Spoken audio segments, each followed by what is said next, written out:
In this presentation, we will look at venom and the antidotes that are currently in place for them. We are looking in particular at the venom of the black mamba snake, the most deadly snake on the planet. Its venom can kill a person in seconds if not treated properly, and its venom is one of the most neurologically damaging substances in the world. The reason why this venom is interesting chemically is because venom is being researched currently to see if its effects can be used in a more beneficial way to help fight disease. Neurotoxins could possibly be used to treat brain injuries, strokes, or even Alzheimer's disease.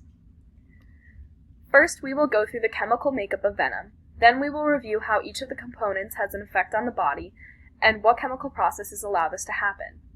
Then we will look at treatment for black mamba bites and what chemical processes break down the effect venom has. Lastly, what the chemical process of the chemical makeup of the antivenom is. Venom is mainly made up of all proteins. These proteins are divided into different subcategories that include neurotoxic peptides, which includes dendrotoxins, then other toxins known as calciceptin and membalgins for black mamba specifically. There are also proteases, hyaluronidase, phosphatase, and phospholipase.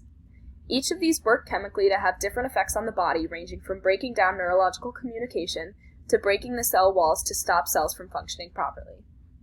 Before we look into that, first we will go over the chemical makeup of a protein itself. Proteins are made up of amino acids, which is what is pictured here. Amino acids are made up of an amino group, a carboxylic acid group, and a side chain that is composed of carbons, oxygens, and hydrogens. Amino acids bond together to make a protein through what is known as a peptide bond, which are covalent bonds. The way they bond is the carboxyl group of one amino acid and the amino group of another amino acid will bond together and release an H2O molecule. This is known as a dehydration reaction because water is a byproduct and is being released as a result of the amino acids bonding together. This then forms the polypeptide chains, which are simply two or more amino acids bonded together. Finally, to go from a polypeptide chain to a protein, there are more chemical processes involved. Polypeptides are made from multiple amino acids linked together. Likewise, proteins are made from multiple polypeptides bonded together. The polypeptides together is what is known as the primary structure of a protein. Then the secondary and further structures come from more intermolecular bonding. The secondary structure is created from hydrogen bonding between amino groups and carboxyl groups in the primary structure, and these then fold the protein to give it its shape. The first protein we will look at are what is known as dendrotoxins. Dendrotoxins are proteins that cause neurological damage in the body when venom is injected. Specifically, dendrotoxins block potassium channels in neurons, which is one of the ways our neurons signal each other neurons. Dendrotoxins have a positive charge and a neutral pH, and potassium channels are regulated by positive ions of K+ and sodium+. These two regulate the channels. However, dendrotoxins, because they are overall positive, they can mess with the regulation of these channels and break down the neurological signaling. The positive residues in the amino acids lysine and arginine, which are very present in this protein, are what help it bind to the neurons, as well as overload the neurons with positive charge and stop the potassium channels from working properly. The NH2 groups on these two amino acids are what make the overall positive charge, because they are positively charged ions that affect the neurons that the toxins attach to. This is incredibly damaging because it shuts down neurological signaling, which in turn results in the breakdown of neurological function. The next is known as calciceptin. These are another type of toxin that break down L-type calcium channels and inhibit them. Calcium channels are used for regulation of the heart and cardiac function. The calcium channels are used for the regulation of electricity in the heart, and the charged calcium is what does this. The way calciceptin works is they reduce the electrical conduction to the heart, which then decreases the force of contraction of the muscle cells, which finally dilates the arteries. This all, in the concentrated dosage of the calciceptin in the venom of a black mamba, shuts down smooth muscle function and especially cardiac function. Calciceptin has heavy amounts of the amino acid proline in its composition, and the proline helps the protein bind to the calcium channel receptors and block activity through hydrogen bonding at the NH2 sites. Lastly, there are membalgins, which unfortunately the least is known about. These components of the venom are responsible for breaking down acid-sensing ion channels in neurons. Acid-sensing ion channels are in general responsible for the regulation of pain in people and how they perceive pain. The membalgins bind to ion channels and block the flow of ions into them, thus blocking signaling and the ability to feel pain.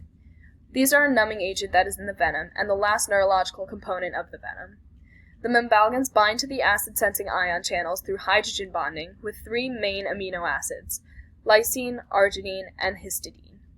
These then trap the chemicals in a closed conformation so ions can no longer penetrate the membrane and form signals. Lastly, there are other components of black mamba venom, such as phospholipase.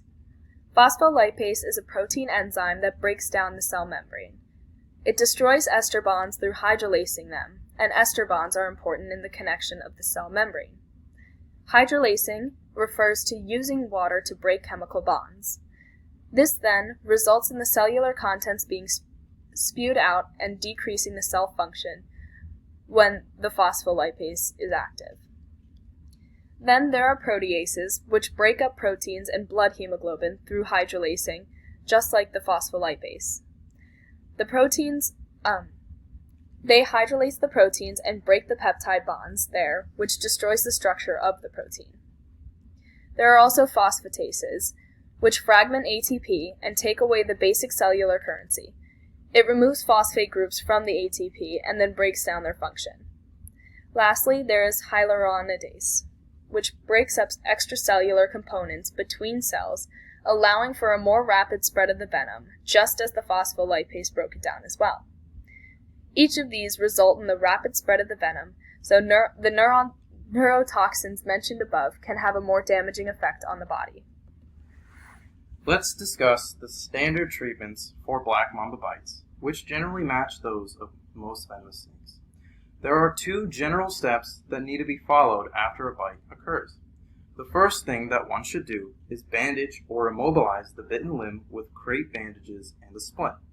This prevents excess bleeding from occurring and helps to limit the spread of the venom in the body. Next, antivenom from the South African Institute for Medical Research, or SAMR polyvalent antivenom, should be administered. Now let's talk about how the antivenoms are made. First, venom is extracted and collected from snake fangs. This venom is then used to create vaccinations, which are administered to donor animals such as horses or sheep. These animals then produce powerful antibodies that are able to bind the venom from the vaccine. Antibodies are essentially proteins that look to fight and neutralize any antigens or toxins. The original vaccine is not administered to humans because we are unable to produce antibodies powerful enough to neutralize venom as the donor animals can.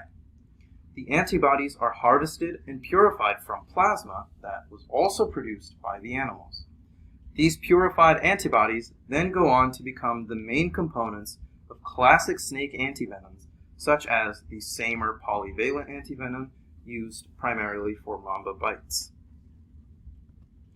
There are three types of antibodies that can be used for snake antivenoms. The first and the most common is the immunoglobulin G antibody. The next types are the fragment antigen binding antibody and the secondary fragment antigen binding antibody. As the name implies, these two antibodies are fragments of the immunoglobulin G antibody. The secondary fragment antibody is about double the size of the regular fragment antibody. Now on to the specifics of the chemical composition of the antibodies themselves. A full immunoglobulin G antibody is made of two polypeptide chains. As discussed before, polypeptide chains are basically strands of multiple amino acids. Of the four polypeptide chains, there are two heavy chains and two light chains, where a heavy chain is about double the molecular weight of a light chain. Each heavy chain has one variable domain, marked as VH, and three constant domains, marked as CH1, CH2, and CH3. Each light chain has one variable domain, marked as VL, and one constant domain, CL. The heavy and light chains are held together by several disulfide bonds. The variable domains are the areas that are considered the antigen binding sites, meaning the part where the antigen or venom molecule is attracted to and neutralized. The secondary fragment antibody consists of the branches above the hinge region of the original immunoglobulin G antibody, while the original fragment antibody is just one of those branches. Now let's discuss how the antibodies neutralize the venom. When an antibody binds to an antigen, it is able to neutralize its poisonous properties by changing its chemical composition and switching around elements. The antibodies work with the body's B cells to trap and neutralize any toxins that are found. The antigens are able to bind to the antibodies due to both of their powerful van der Waals forces, dipole-dipole interactions, and London dispersion forces. There are four main processes that happen when antibodies combine with antigens: precipitation, agglutination, phagocytosis, and hemolysis. Precipitation is simply the reaction of the antigens with the antibodies to form a precipitate, thereby neutralizing the toxicity of the venom. Agglutination, phagocytosis, and hemolysis are processes that essentially lead to the absorption of any antigens or toxins. In conclusion, black mamba venom and snake venom in general have damaging effects on the human body due to their dangerous chemical composition. However, good quality antibodies can effectively neutralize them, rendering them essentially harmless due to its variable polypeptide chains. However, there are no guarantees. It is imperative that people in communities with a high prevalence for toxic snakes, such as black mambas, take the time to recognize the chemistry behind their venom and respective antivenoms so that more effective action can be taken towards the treatment process.